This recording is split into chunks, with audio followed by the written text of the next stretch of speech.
Hello friends, welcome to WinMe e-learning. இன்னைக்கு நம்ம 10th social scienceல lesson 11 ஓட line by line questions பார்க்கலாம். Lesson 11 Globalization and Trade. Question number 1. When does the government of India erected the pillar of liberalization, privatization and globalization LPG? The correct answer is option B 1991. LPG அதாவது liberalisation privatisation globalisation தான் இப்போ இருக்க modern டேஸில் எல்லா politicians economist and business மேனால் most talked சப்ஜெக்டாக இருக்குது. இந்த 3 எக்ஸ்பிரஷன் தான் it was the supporting pillars for the new economic policy of Indian government. இது எப்போ எரெக்ட் பண்ணப்பட்டுச்சுன்னா ஆர் இம்ப்ளிமெண்ட் பண்ணப்பட்டுச்சுன்னா சின்ஸ் 1991 இந்தியாவில் இந்த நியூ எக்கனாமிக் பாலிசி செயல்படுத்தப்பட்டது. Question number 2. Which of the following statement about globalization is correct? Under globalization, the international markets for goods and services are integrated. Globalization is the integration of a country with the world economy. Basically, globalization signifies a process of an internationalization plus liberalization. The correct answer is option D, all the above. Globalization அப்படிங்கிறது என்னன்னா process of integrating various economies of the world. இதில் that should be without creating any barriers, அதாவது free flow of goods and services, technology, capital, even labour ஒரு human capital கூட இருக்கணும். இதுதான் process of குளோபலைசேஷன்னு சொல்லுவோம். Globalisation ப்ராசஸில் இன்டர்நேஷ்னல் மார்க்கெட்ஸ்க்கு இன்டெகிரேட் பண்ணப்படுது. அதாவது கூட்ஸ் அண்ட் சர்வீசஸ்க்கு குளோபலைசேஷன் அப்படிங்கிறது என்னென்னா integration of a country with the world எக்கானமின்னு சொல்லலாம். ஸோ பேசிக்காக குளோபலைசேஷன் அப்படிங்கிறது எதை சிக்னிஃபை பண்ணுதா process of internationalisation plus liberalisation. Question number 3. The term of globalization was introduced by. The correct answer is option C, Professor Theodore Levitt. So globalization அப்படிங்கிற டேர்மை introduce பண்ணுறது professor Theodore Levitt. இந்த history of குளோபலைசேஷனை base பண்ணி 3 ஸ்டேஜாக பிரிக்கலாம். அதில் stage 1 archaic globalization, stage 2 proto globalization, stage 3 modern globalization. Question number 4. Which of the following statement about archaic globalization is correct? Andre Gunder Frank argued that a form of globalization has been in existence since the rise of trade links between Sumer and Indus Valley civilization in the 3rd millennium BC. An early form of globalization in the trade link between Roman Empire, Parthian Empire and Han dynasty made the commercial links between these powers inspired the development of Silk Road. The correct answer is option C. Both the statements are correct. Andre Gunder Frank அப்படிங்கிறவர் he argued அதாவது குளோபலைசேஷனுங்கிறது rise of trade link between Sumer and Indus valley civilisation பீரியட்லேருந்தே exist ஆச்சு. அதாவது 3rd மில்லியனம் பிசியிலேருந்தே ஹிஸ்ட்ரியில் exist ஆயிருக்குன்னு சொல்கிறாரு. So ஒரு early form of globalised economics and கல்ச்சரை தான் நம்ம ஆர்காயிக் குளோபலைசேஷன் சொல்கிறோம். This was existed during the Hellenistic ஏஜ்னு சொல்லலாம். So commercialised urban centres focus பண்ணப்பட்டது. அதாவது around the axis of Greek culture ஒரு வைட் ரேஞ்சாக இந்த குளோபலைசேஷன் மார்க்கெட் இருந்தது விச் ஸ்ட்ரெச்டு ஃப்ரம் இந்தியாவிலேருந்து ஸ்பெயின் வரைக்கும். இதனால் அலெக்சாண்ட்ரியா, ஏத்தன்ஸ் அண்ட் ஆன்டியோக் இதெல்லாம் அந்த குளோபலைசேஷனோட சென்டராக பார்க்கப்பட்டுச்சு. ஒரு early form of globalisation the trade link between Roman empire, Parthian empire and Han டைனஸ்டியால் இந்த ஏர்லி ஃபார்ம் ஆஃப் குளோபலைசேஷன் உருவாக்கப்பட்டுச்சு. இந்த ஏர்லி ஃபார்ம் ஆஃப் குளோபலைசேஷனால் சில்க் ரோடோட டெவலப்மெண்ட்டும் இதோட ஒரு பவரால் உருவாக்கப்பட்டுச்சுன்னு சொல்லலாம். Question number 5. Match the following. Dutch East India Company 16th century, British East India Company 1602, Portuguese factories from Africa to Asia and Brazil 1600. The correct answer is option B. Dutch East India Company 1602, British East India Company 1600, Portuguese factories from Africa to Asia and Brazil 16th century. Next phase of குளோபலைசேஷனை proto globalisation சொல்லுவோம். இதோட characteristics என்னென்னா maritime European empires, அதாவது 16th and 17th சென்ச்சுரியில் Portuguese, Spanish, Dutch and British இவங்க ஏற்படுத்தின கடல்வழி maritime அதாவது கடல்வழி இதுதான் நம்ம புரோட்டோ குளோபலைசேஷனுக்கு ஒரு கேரக்டரிஸ்டிக்ஸாக பார்க்குறோம். 17th செஞ்சுரியில் குளோபலைசேஷன் அப்படிங்கிறது ப்ரைவேட் பிஸ்னஸ் ஃபினாமினா பார்க்கப்பட்டுச்சு. இதனால் பிரிட்டிஷ் ஈஸ்ட் இந்தியா கம்பெனி 1600 உருவாச்சு. இதுதான் வந்து ஃபஸ்ட்டு மல்டிநேஷ்னல் கம்பெனின்னு சொல்லலாம். அதே போல் டச் ஈஸ்ட் இந்தியா கம்பெனியும் 1602 உருவாக்கப்பட்டுச்சு. 16th செஞ்சுரியில் போர்ச்சுகீஸ் தான் வந்து தே எஸ்டாப்ளிஷ்ட் ட்ரேடிங் போஸ்ட், அதாவது ஃபேக்ட்ரிஸை ஆஃப்ரிக்காவிலேருந்து ஏஷியா வரையும் பிரேசில் வரையும் எஸ்டாப்ளிஷ் பண்ணாங்க. Question number 6. Which century witnessed the advent of globalization approaching its modern form? The correct answer is option B, 19th. 19th century தான் வந்து குளோபலைசேஷனோட advent, அதாவது ஒரு மாடர்ன் ஃபார்மை நோக்கி போகிறத விட்னஸ் பண்ணுச்சுன்னு சொல்லலாம். குளோபலைசேஷன் வந்து 19th and 20th செஞ்சுரிக்கு ரொம்ப சிக்னிஃபிகண்ட் டிஃப்ரென்சஸ் பார்க்கப்பட்டது 2 பாயிண்ட்னால. ஃபஸ்ட்டு பாயிண்ட் வந்து குளோபல் ட்ரேடுங்கிறது இந்த செஞ்சுரியில் கேபிட்டல், இன்வெஸ்ட்மெண்ட் அண்ட் எக்கனாமியை வந்து மென்ஷன் பண்ணுச்சு. அதே போல் குளோபல் ட்ரேட் இந்த 20th செஞ்சுரி இது வந்து எதை வந்து வெளிக்காட்டுச்சுன்னா ஒரு higher share of trade in merchant production, growth of trade in services and rise of production and trade by multinational firms ஆல பார்க்கப்பட்டுச்சு. Question number 7. GATT stands for. The correct answer is option A, General Agreement on Tariffs and Trade. Multinational trade கான்ட்ராக்ட்ஸும் அக்ரிமெண்ட்ஸும் இந்த குளோபலைசேஷனால் sign பண்ணப்பட்டுச்சு. இதில் வந்து general agreement on tariff and trade GATT and world trade organisation WTOவால் இந்த மாதிரி அக்ரிமெண்ட் வந்து சைன் பண்ணப்பட்டுச்சு.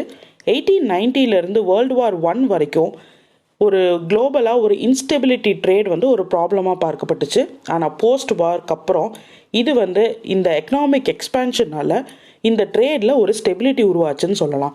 டெக்னாலஜிக்கல் சேஞ்சும் இந்த ஒரு ஸ்டெபிலிட்டிக்கு ஒரு காரணமாக இருந்தது. அதாவது இந்த டெக்னாலஜிக்கல் சேஞ்சால் டிரான்ஸ்போர்ட்டிங் காஸ்ட் வந்து கம்மியாச்சு. So we can transport goods between continents within a few hours. Question number 8. Who among the following dominated South Indian trade? Pallava, Chera, Chola, Pandya. The correct answer is option A, Pallavas and Cholas. Southern India trade guild வந்து it was formed by merchants ன்னு சொல்லலாம். So இந்த merchants வந்து they organized and expanded their trading activities. இந்த trade guilds வந்து it became channels through which Indian கல்ச்சரை வந்து other கண்ட்ரிஸ்க்கும் அதர் லேண்டுக்கும் எக்ஸ்போர்ட் பண்ணாங்க ஆர் எக்ஸ்போஷர் கொடுத்துருந்தாங்கன்னு சொல்லலாம். சவுத் இந்தியா ட்ரேட் வந்து it was dominated by Cholas and later it was replaced by the Pallavas. Question number 9. In which year Kalinga traders brought red colored stone decorative objects for trade and also cotton textile to Southeast Asia? The correct answer is option B, 1053 AD. அதாவது 1053 ADயில் Kalinga traders, இப்போ இருக்க modern ஒரிசாவை சேர்ந்தவங்க, தே brought red colour stone decorative objects for trade. அதே போல் cotton டெக்ஸ்டைல்ஸ்க்கும் south east ஏஷியாவுக்கு early டைம்ஸில் அறிமுகப்படுத்தினாங்க. நிறைய trade guilds வந்து தே operated இந்த medieval southern India. இதில் சில இம்பார்ட்டன்ஸ் ஆனவங்க வந்து காத்ரிகாஸ், நகராஸ், மும்பரு தந்தாஸ், ஐயா ஓலே, 500 செட்டிஸ், பிருதாஸ், கவராஸ் எக்ஸெட்ரா. சில முக்கியமான ட்ரேட்கள்ஸ் ஆன நகராஸ் அண்ட் கவராஸ் வந்து they met only in the temple premises for trades. Question number 10. Through which port Vasco da Gama found a new all-sea route from Europe to India? The correct answer is option C, Cape of Good Hope. யூரோப்லேருந்து இந்தியாவுக்கு gap of good hope வழியாக ஒரு all new சீ ரூட்டை வந்து வாஸ்கோ ட gamma கண்டுபிடிச்சாருன்னு சொல்லலாம். இதனால் அவர் ஒரு civilised வேர்ல்டுக்கு exposure கொடுத்தாருன்னு சொல்லலாம். ஸோ இந்தியாவோட கோஸ்டல் அண்ட் மேரிடைம் ட்ரேட் வந்து தேவர் monopolized by the Europeans in the history. Question number 11. When did Vasco da Gama landed at Calicut? The correct answer is option B, 17th May 1498. Portuguese வந்து வாஸ்கோ ட காமாவோட தலைமையில் கேலிக்கட்டில் வந்து 17th May 1498 land ஆகுறாங்க. வாஸ்கோ ட காமாவோட கொண்டு வந்த கூட்ஸோட profits பார்த்தீங்கன்னா போர்ச்சுகல்லேருந்து இந்தியாவுக்கு வந்த அந்த என்டையர் எக்ஸ்பெடிஷனோட காஸ்ட்டை விட 60 times வந்து அவரோட கூட்ஸோட ப்ராஃபிட் வந்து இருந்ததாக பார்க்கப்பட்டது. Question number 12. Which among the following was the early capital of Portuguese in India? The correct answer is option B, Calicut. The arrival of Pedro Alvares Cabral, அவரோட அரைவல் இந்தியாவில் 1500 ADயில் இருந்தது. அதே போல் the second trip of Vasco da Gama வந்து 1502 இருந்தது. So இந்த ட்ரிப்பால் தான் they were establishing a trading station at Calicut, Cochin and Cannanore. So Cochin தான் வந்து early capital of Portugal's in இந்தியான்னு சொல்லலாம். Question number 13. Match the Dutch factories with year respective years. Masulipatnam 1610, Pulicat 1659, Nagapattinam 1605. The correct answer is option D. Masulipatnam 1605, Pulicat 1610, Nagapattinam 1659.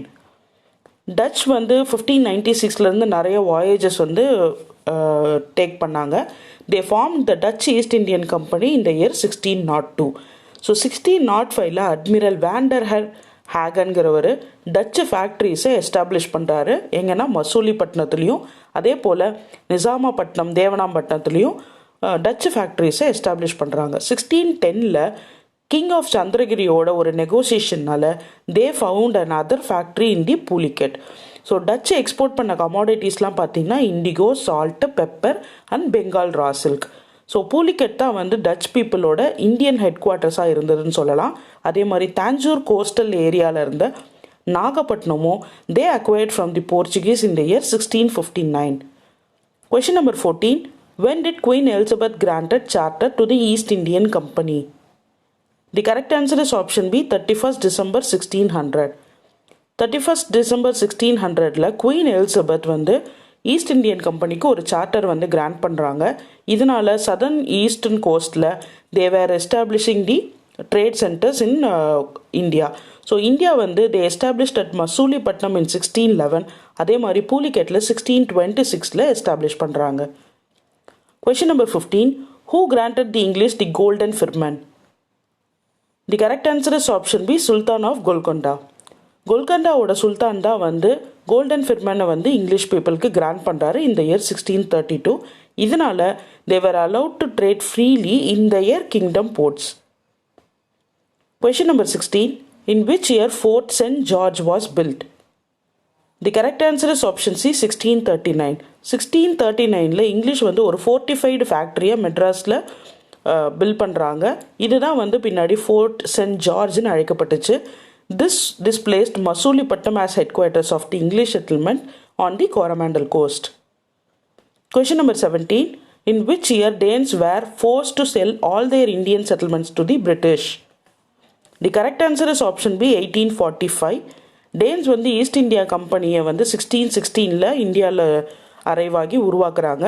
இந்த டேனிஷ் செட்டில்மெண்ட்ஸ் வந்து was established in Tranquebar in Tamil Nadu in the year 1620. இதுதான் வந்து dance பீப்புளோட dance பீப்புளோட Indian head குவார்ட்டர்ஸாக இருந்ததுன்னு சொல்லலாம். As they fail to strengthen themselves, அவங்க strengthen பண்ணிக்கிறத தவறுனதுனால 1845 அவங்களோட இந்தியன் செட்டில்மெண்ட்ஸ் எல்லாமே பிரிட்டிஷ் பீப்புளுக்கு அவங்க ஃபோர்ஸ்ஃபுல்லாக செல் பண்ண வேண்டிய நிலைமை ஏற்பட்டுச்சு. Question number 18.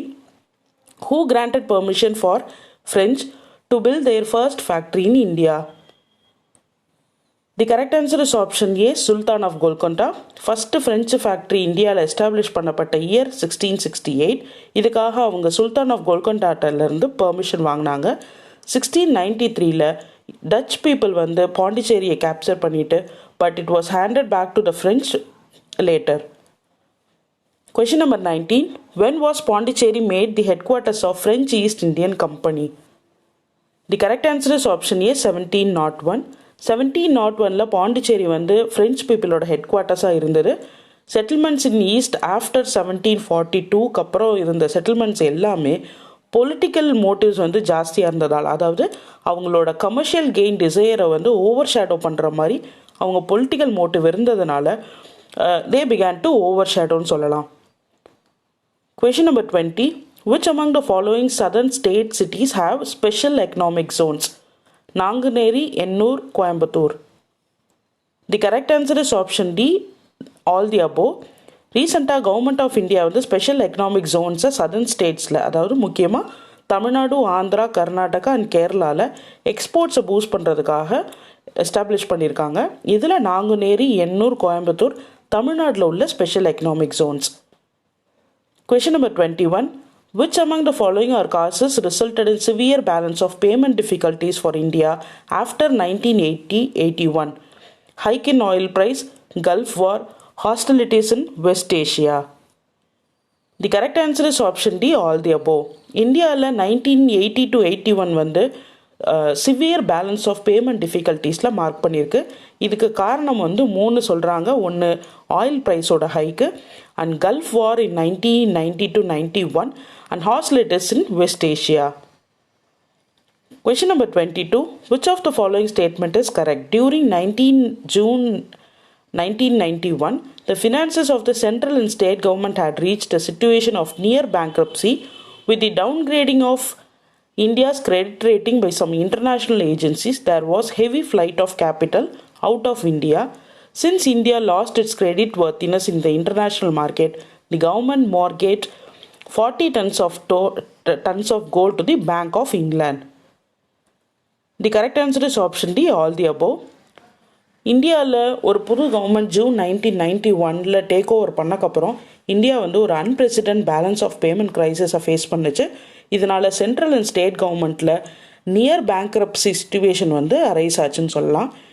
இந்தியாவோட கிரெடிட் வந்து டவுன்கிரேட் ஆக ஆரம்பித்ததுனால சம் இன்டர்நேஷ்னல் ஏஜென்சிஸ்னால சில கிரெடிட் ரேட்டிங் டவுன்கிரேட் ஆக ஆரம்பிச்சது. அதனால் there was a heavy flight of capital out of இந்தியான்னு சொல்லலாம். ஸோ இந்தியா வந்து இட்ஸ் லாட்ஸ் is credit worthiness in the international market. இதுக்காக Indian government they mortgaged 40 tons of gold to the Bank of England. Question number 23. India's new economic policy strengthened in which year? The correct answer is option B, 1994.